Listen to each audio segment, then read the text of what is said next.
Hey, how's it going, everybody? Scott Spreitzer here. He's Doug Upstone. We are Us Against the Spread, brought to you by DocSports.com. It is the free version this week because we got Mac action going on Tuesday and Wednesday. And, of course, we're cutting this for Wednesday's games, and we're going to talk about a pair of games on Wednesday night's MAC card, Eastern Michigan at Toledo and also Bowling Green at Kent State. We'll get to all of that. We'll tell you more about Us Against the Spread if you're new to this video in just a minute. But first, Doug, man, you've been on a heck of a run at usagainstthespread.com, tearing it up the last few weeks. Fill in the details so everybody can hear how well you've been doing. Yeah, it's been a lot of fun, and it's just and I know the people watching are they got to be happy, and just like they are happy with your selections too, Scott. So yeah, nice 13-5 run last week across the board on all games. Last 2 weeks, 26-11. That's a little over 70%.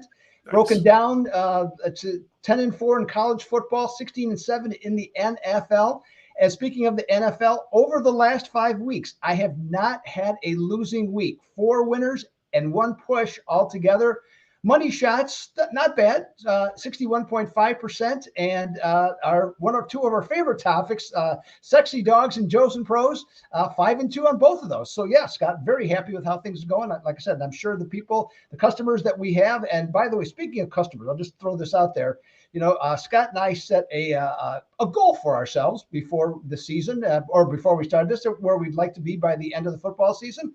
Well, lo and behold, Scott, this past week we passed it. So thank you to everybody for watching. It's been absolutely fantastic, and we continue to grow leaps and bounds. So it's a lot of fun, and people obviously are enjoying it.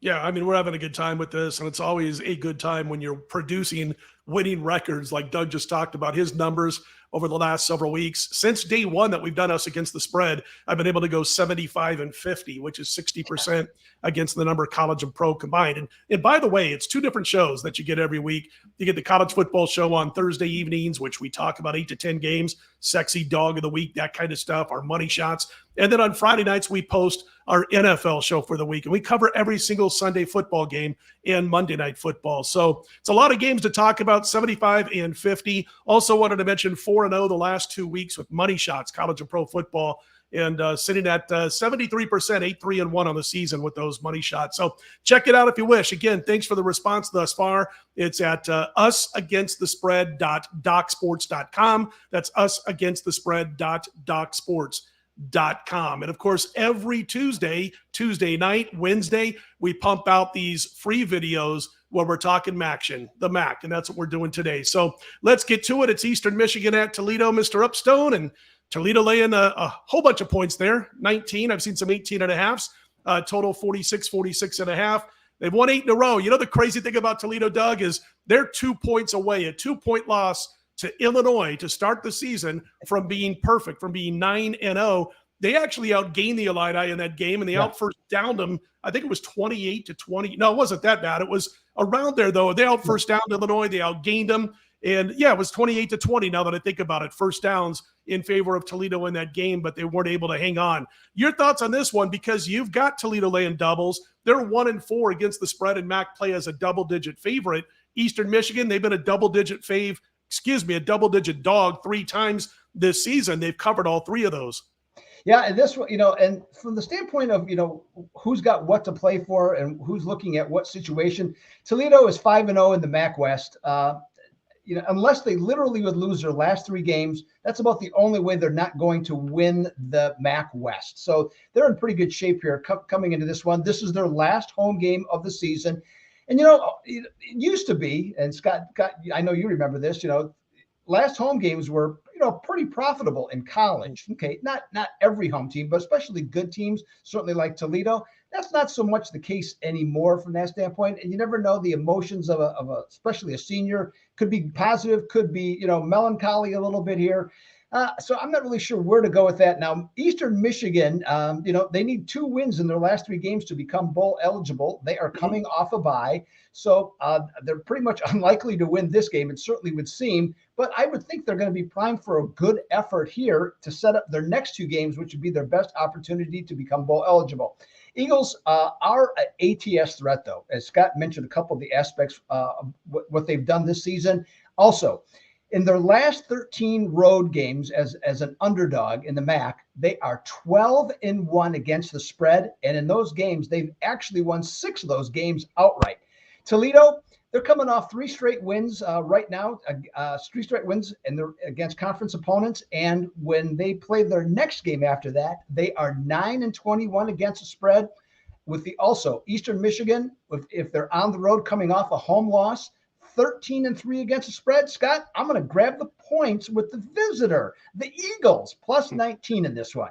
Yeah, that's the way I'd go. I mean, you're really paying a premium for the Toledo Rockets 8-game winning streak right now. And, as I mentioned at the top, they've not done well as a double-digit MAC favorite this year. They've covered 105. And then, like you said, EMU has something to play for. It's not like Toledo's playing Kent State. Oh, by the way, we're talking about Bowling Green at Kent State.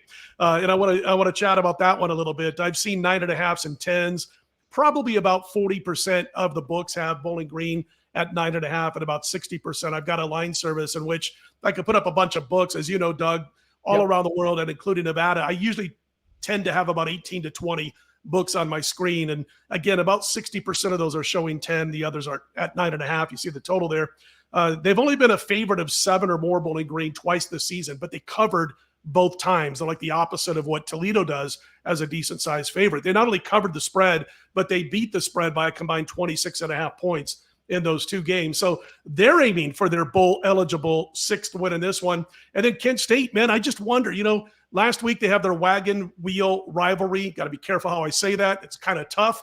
And they lost that game to Akron 31-27, but the final score doesn't tell the story. I mean, Kent was up 27-10 with less than 10 minutes to go in the game and gave up 21 straight points in those final 9.5 minutes of play, and they lost that game. I'm just wondering if that loss beats them 2 weeks in a row when they go up against Bowling Green here. I think it's going to be tough to rebound. They're 0-8 straight up, 6-1 against the number when they take on FBS opponents this year. That's the Kent State Flashes. The offense, well, there's 133 college football teams. They are dead last in scoring, 133rd.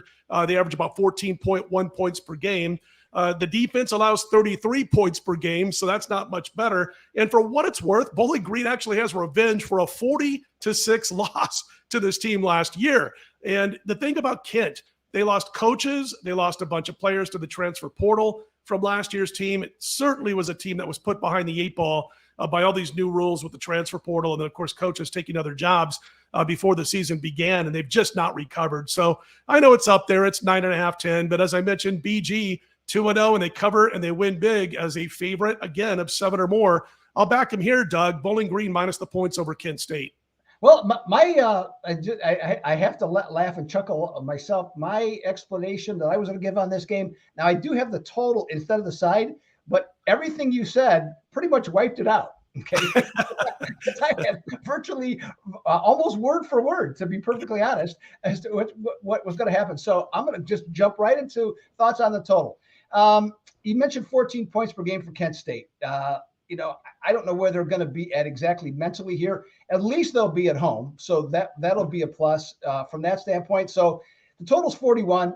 Can I see them scoring 17 points? Yeah, I can. Okay. I think from that standpoint. Now, Bowling Green comes in, you mentioned motivation, 40-6 they lost last year. Now that was a good Kent State team, at least from that standpoint. So I think, they don't score a lot of points themselves. They only scored 19 points on the season, but I think they're going to come in with a little more of an edge in this one. And also like the fact that the Golden Flashes 14-4 over at home after a game in which they committed no turnovers. So I'm going to go over the 41 in this one, Scott. Sounds good. So Doug backing Eastern Michigan plus the points. I agree with his play. And we don't always agree. It's cool when we do. Yeah. So I'm on Bowling Green, and Doug makes a strong case for the over in the Bowling Green Kent State game. I wanted to tell everybody that we talked about our us against the spread records, and you can see it on your scroll there. Also for our premium plays, they're found exclusively at DocSports.com on our individual handicappers homepages. And that's any play rated from as high as we get, 8-star, all the way down to as low as we get, 1-star. They're all found on our homepages over at DocSports.com. Just got done sweeping the NFL. We're talking about this game late Tuesday afternoon. Monday night's win by the Chargers got me to the sweep, and we had a 6-star win on Kansas City in Germany, which was great because I usually fall asleep about 4 a.m. and I usually try to watch games for in-game potential in the NFL. I just couldn't do it. I wake up and Kansas City's wrapping up a 21-14 win. So I was very happy about that and stress-free the rest of the day. And listen, that top play run is been outstanding. I'm up about $18,000 going back over 200 plays, and we're going to continue to look to do so. College and pro football, over 500 college football plays, 59%, over 600 NFL plays over the last few years, also 59%. Didn't plan it that way, but I'm sure happy about it. But anyway, so I'm going to have at least 7 plays. I already started handicapping the board. We're going to have another 7-star. We're going to have another 6-star. So just watch the videos each and every night. Doug cuts his own. I cut my own. And I'll tell you more about it on the Wednesday night, Thursday morning personal video that I'll be doing right here on the Doc's YouTube page, absolutely free. Doug, any thoughts on the weekend? Any final thoughts before we call it a day? Absolutely. So I'm about ready to dive into all of my action for the upcoming weekend, and so had a 6-unit winner with on college football with NC State outright upset. The 7-unit play was a dud. Okay, I'm not going to deny it. Okay, it was a dud. I took Seattle, and boy, was that was a poor choice. Okay, plain and simple. Baltimore played great. Seattle did not. It happens. Okay, so move on. And so everybody that had purchased that play, I just want to say, you know what? I'm not going to cry about spilled milk. I'm out to get you some of your money back this week. So that's my intent, and see what I can do to make good on that. So still won 5 of the last 7 weeks in the NFL. So here we go. Let's make it 6 out of 8 coming up this week, Scott. Sounds good, Doug. Sounds like a plan. And folks, don't forget, college basketball underway. If you don't believe me, well, my eyes, if they're not bloodshot now, they sure were yesterday after being up all Sunday night into Monday and covering those 100 games or so. College basketball, NBA, NHL, all the daily sports can be found again exclusively on our individual homepages over at DocSports.com. Don't forget to check out the Us Against the Spread college football show on Thursday evening, Us Against the Spread NFL show on Friday evening. For Doug Upstone, I'm Scott Spreitzer. Guys, you know what to do. Put them in the win column, everybody. We'll talk to you Thursday.